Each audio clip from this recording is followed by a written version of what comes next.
Hey guys, and welcome to the 9th installment of the PvP battle series, and it is 4 wins, 4 losses. I had a great victory last night, wasn't it last night? Last night or yesterday morning, but that doesn't matter because we won and we beat that damn idol once again, and yes, so happy I beat it. So today's team, we're going for something a bit unusual, and it's a weird team to me. But it might work, might not, doesn't really matter. But we are going for the elemental geode, and he is using an elementium bolt. He is also using an amplify magic, which gives him 50% extra damage. I could have went for the crystal overload, but it does double damage, plus it does damage to me, and I don't like that. I don't like damaging myself, and it only lasts for the 1 turn, whereas the amplify magic lasts for 2. And we're also going for a standard feedback attack. I was tempted to go with the Sparks ability, but I went, nah, not needed. And then we are going for the mini infernal, and he is using a meteor strike, which is just basically a fly attack. We're using extra plating, which stops 50% of the damage for 3 turns, which is pretty sweet. And we are also going for the immobilate attack, which is kind of like it does damage instantly, plus it does damage over time, which is pretty sweet as well. And we're also going for the pandaren monk. Now this guy has a very unique setting where he can actually do a shit ton of damage in the 1 hit, which would be focus chi and also fist of fury of a thousand fists. But I was thinking it might be a bit dodgy if, per se, someone has an pardon me, if someone has a reflection ability, or maybe a dodge ability, or even a burrow ability, it means that big attack is going to miss because that only stays active for 1 turn, so you can't pass your turn and wait for the next one. Whereas the feline familiar, if it is close, yes, the feline familiar, where its prowl actually stays until you use your attack. So it's pretty damn handy, that one, but the pandaren monks only stays for the 1 round, so if you don't attack the next round, then that means you don't get to use your big 100% extra damage. So I've actually went for the stun attack, and they take 50% less damage, and also the takedown attack, which actually does double damage if your opponent is stunned. So as long as they're not a critter, it should affect with the blackout kick and the takedown attack all in one go, and that should be sweet. So let's get into our pet battle. Oh, I'm excited today. I hope I go 5-4 today. It'd be nice. I don't want to go losing again. So let's see. I want to get on a good winning streak. So I want to try and maybe get 5 or 6 wins in a row, which would be pretty damn sweet. Oh, and here is our pet battle up.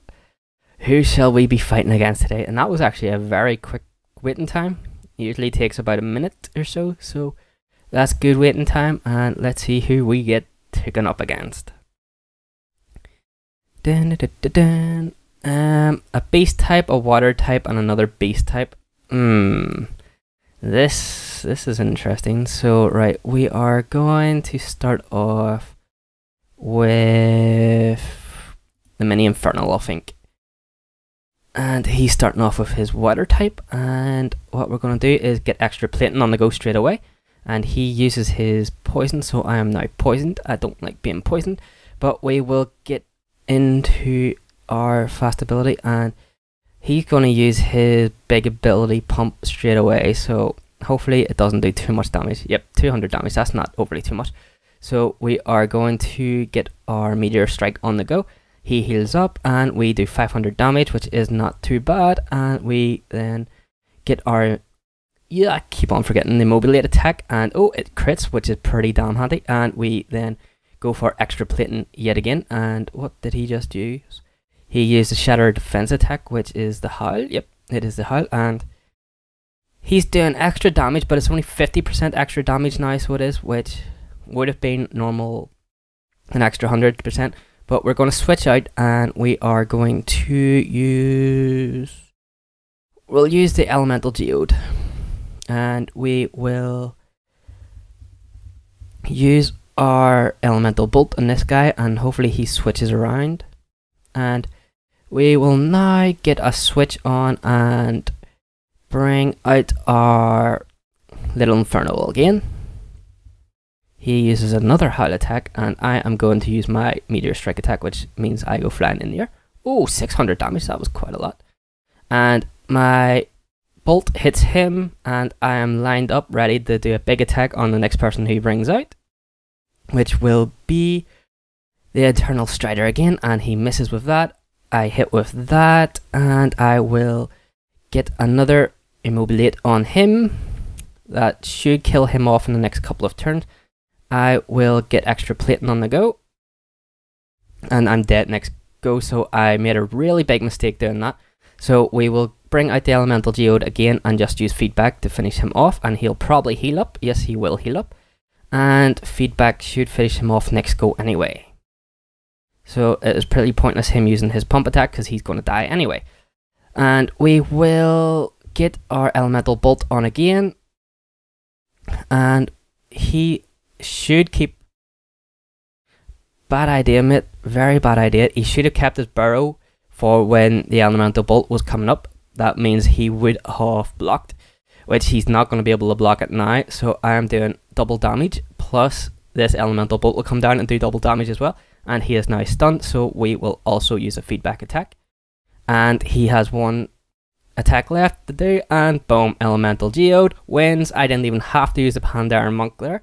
So that team was surprisingly good, or else his team was surprisingly bad. He was only using a common pet, so yeah, not good for him. But double beasts kind of put pandaren monk out of commission because of his takedown attack is weak against beasts. That's why I never used him at all. But mini infernal did very good, and also the elemental geode did really good, and that elemental bolt is so strong. If he had have kept his burrow attack until the elemental bolt was heading his way, as in one turn left to go, then he probably wouldn't have took that much damage, and he probably would have had a better chance of winning. But he just went for his big attack straight away, and that's what happens. It cost him. See, you got a finger in your head when you're doing these pet battles. You have to watch the counters, counter him, and I did well that game. I'm actually very happy with the way that turned out. And I can't remember, were all his pets level 25? I hope they were. And you know what? That is 5 wins, 4 losses. Hopefully tomorrow we can win those, or no, because tomorrow is Saturday and I don't work on a Saturday, so Monday. Hopefully on Monday we will go 6-4, which would not be too bad. And I have been the Bullo, guys, and I will see you all later.